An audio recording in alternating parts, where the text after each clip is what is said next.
Let me ask you something uncomfortable. What if the reason people stop taking you seriously wasn't because of what you said, but because of what you keep doing without even noticing? Yeah, that kind of silence hits different. The Stoics called it self-blindness. Modern psychology calls it a lack of self-awareness. I call it a slow, quiet reputation funeral. And you might be attending your own right now. Stay with me, because what I'm about to break down could literally change how every person in your life sees you, starting today. Number 1, you apologize for things that don't require an apology. Marcus Aurelius didn't open letters with, "Sorry to bother you, Emperor," and neither should you. When you constantly say, "Sorry for rambling," "Sorry if this is dumb," or "Sorry but," you are literally pre-apologizing for your own existence. And people notice. Not consciously, but somewhere in their brain a little flag goes up that says, this person doesn't believe they belong here. Epictetus, a man who was literally a slave, never moved through the world like he was an inconvenience. That should embarrass most of us. Confidence isn't arrogance. It's just not shrinking before anyone even asks you to. But here's the thing. Over-apologizing is just the surface. Wait until you hear what's happening when you're not even in the room. Number 2, you let people interrupt you and say nothing. Every time someone cuts you off mid-sentence and you just fold and keep smiling, you just trained them. You taught them your words are optional. Seneca wrote that we suffer more in imagination than reality. But here's the flip side. We also allow more in reality than we'd ever accept in our imagination. You never picture your best self being talked over repeatedly, yet here you are. The fix? It's not aggression. It's a calm, firm, let me finish that thought. 5 words, 0 anger, all respect. The Stoics didn't avoid confrontation. They just made it surgical.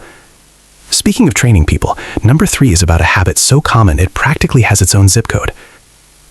Number 3, you gossip, casually, constantly. Oh, you think it's just venting? Cute. Every time you casually tear someone down in conversation, the person listening isn't just thinking about them. They're thinking about what you say about them when they leave the room. Marcus Aurelius journaled in private for a reason. His sharpest thoughts never became ammunition. The Stoics understood that your words are a live broadcast of your character. People respect the person who says, "I'd rather not talk about them," more than the one with the hottest tea. Discretion is rare, and rare things are valuable. Okay, so we've covered your words, but what about your complete silence? Number 4 might sting a little. Number 4, you never disagree with anyone.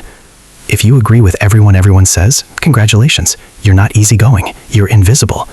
The Stoic philosopher Cato was known for being so brutally honest that even his enemies respected him. People don't trust someone who has no opinion of their own. They don't find it peaceful, they find it suspicious. When you never push back, never challenge, never say, "I actually see it differently," you stop being a person to them and become furniture. Nice, comfortable, forgettable furniture. Your perspective has value. Use it, respectfully, confidently, and without needing a standing ovation for doing so. And if you think having opinions is risky, wait until you see what the complete lack of follow-through does to your reputation. Number 5, you overpromise and underdeliver repeatedly. Every "I'll be there, I'll send that over, let's definitely do that" that you don't follow through on is a tiny withdrawal from your respect account. And brother, some of you are overdrawn. The Stoics obsessed over one thing, alignment between word and action. Epictetus literally said philosophy is shown in deeds, not words.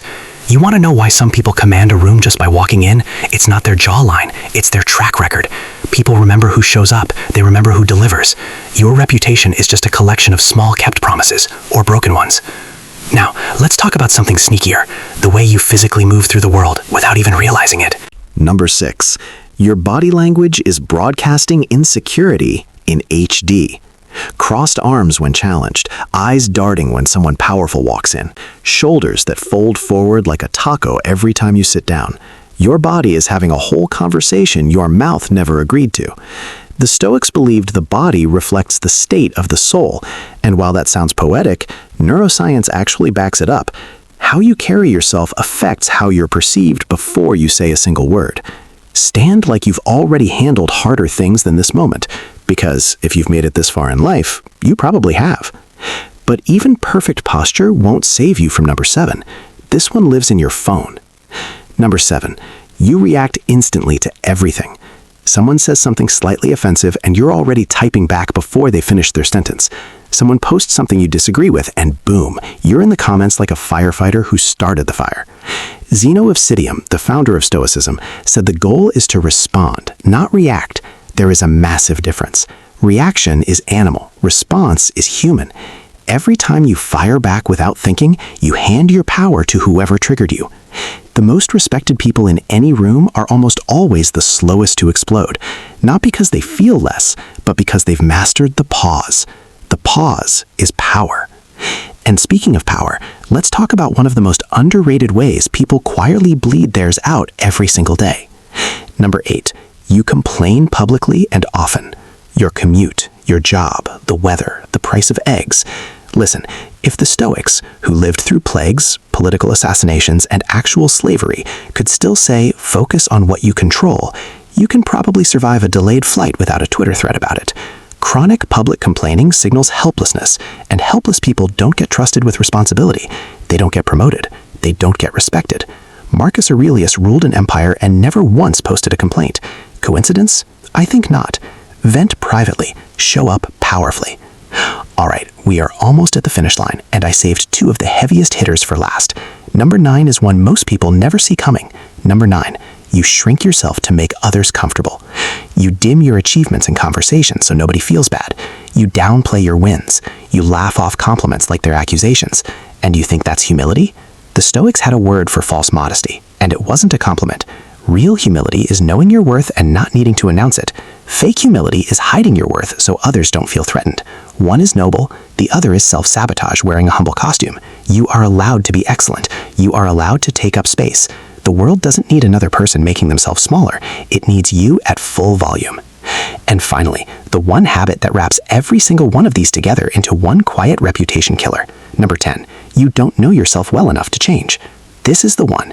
Socrates, the godfather of this whole philosophy thing, said the unexamined life is not worth living. Not is kind of boring. Not worth living. Harsh? Yes. True? Also yes. Most people are so busy reacting to the world that they never stop to audit their own patterns. They don't know why they over-apologize. They don't know why they gossip. They haven't connected the dots between their behavior and the way people treat them. The Stoic practice of journaling wasn't a journaling trend. It was Marcus Aurelius ruthlessly cross-examining himself every single night. That level of self-honesty is what built one of history's most respected figures, and it's available to you right now for free. Here's the real Stoic wake-up call. Respect isn't taken from you by enemies. It's quietly surrendered, in small, unexamined moments, by you. The good news? Every single thing on this list is fixable, not with a rebrand, not with a new wardrobe, with daily, deliberate self-examination. Pick one thing from this list, just one, and for the next 7 days, attack it like Marcus attacked a crisis, with full presence and zero drama.